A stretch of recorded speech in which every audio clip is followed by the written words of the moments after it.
Olá, meu nome é Orlando, sou professor de Biologia e Ciências e hoje vou dar uma aula sobre vírus e a vacina, né? A vacinação, porque que é importante e como que ocorre esse mecanismo de prevenção. Bom, antes da gente falar da vacina, a gente precisa entender quais são os organismos, né, que causam essas doenças que são tratadas ou combatidas pelas vacinas. Então, para primeiro falar das vacinas, a gente tem que falar um pouco dos vírus, né? O que são os vírus? Bom, os vírus, eles não são classificados nem como seres vivos e nem como seres não vivos. Existe um debate no meio científico que alguns cientistas e alguns estudiosos classificam os vírus como seres vivos e outros não. Por quê? Porque os vírus eles têm características tanto de seres vivos, como eles também não têm algumas características que são importantes para definir como seres vivos. Como assim? Bom, primeiro, os vírus eles são classificados como acelulares, ou seja, eles não têm células, por isso que é acelulares. E uma definição importante para ser considerado um ser vivo é que todo ser vivo possui células, só que os vírus não têm. Então essa já é um grande debate. Como que eles podem ser classificados como seres vivos se eles não têm células? Porém, eles possuem material genético, né? Existem vírus que têm DNA e existem vírus que eles possuem RNA. E o material genético ele é encontrado em todos os seres vivos, né? Os seres vivos possuem material genético ou DNA ou RNA.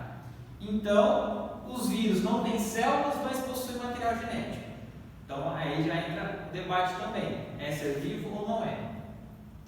Outra questão, eles são classificados como parasitas intracelulares obrigatórios, ou seja, eles, para conseguir se reproduzir e sobreviver, eles precisam infectar uma célula, ou seja, precisam entrar em uma célula.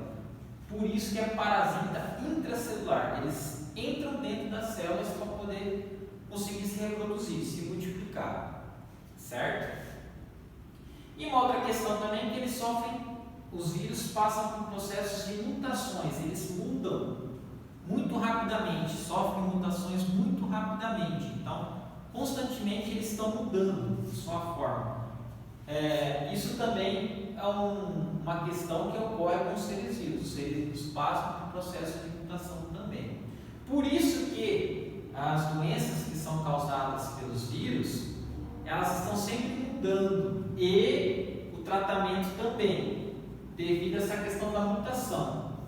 Então, por eles sofrerem bastante mutação, um remédio, uma vacina que você toma hoje, pode ser que o ano que vem ou daqui a 2 anos não tenha o mesmo efeito. Por quê? Eles passaram o processo de mutação.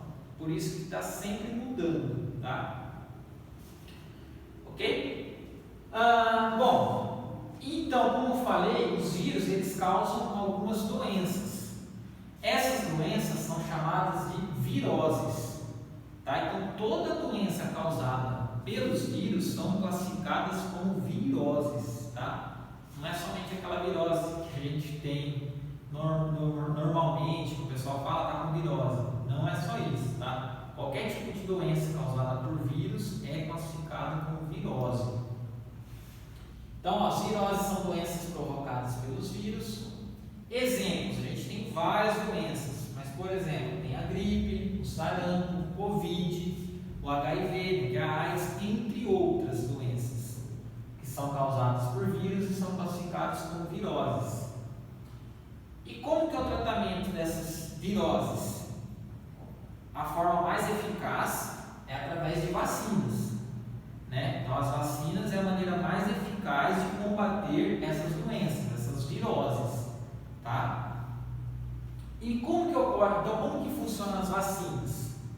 As vacinas elas são produzidas através de ou vírus atenuado, ou seja, ele é estabilizado, ou até mesmo com alguma parte do material genético do vírus, pode ser o DNA ou RNA. Então, pega esse vírus ou essa parte do vírus, elabora a vacina e aplica na pessoa. Essa vacina que vai conter o vírus morto ou atenuado vai entrar em contato com o sistema imunológico da pessoa e o sistema imunológico vai gerar anticorpos, vai produzir anticorpos para combater essa doença. Então, quando a pessoa toma a vacina, ela está estimulando o seu sistema imunológico a se prevenir de uma possível virose que pode ocorrer com ela. Então, as vacinas atuam no sistema imunológico, gerando imunidade.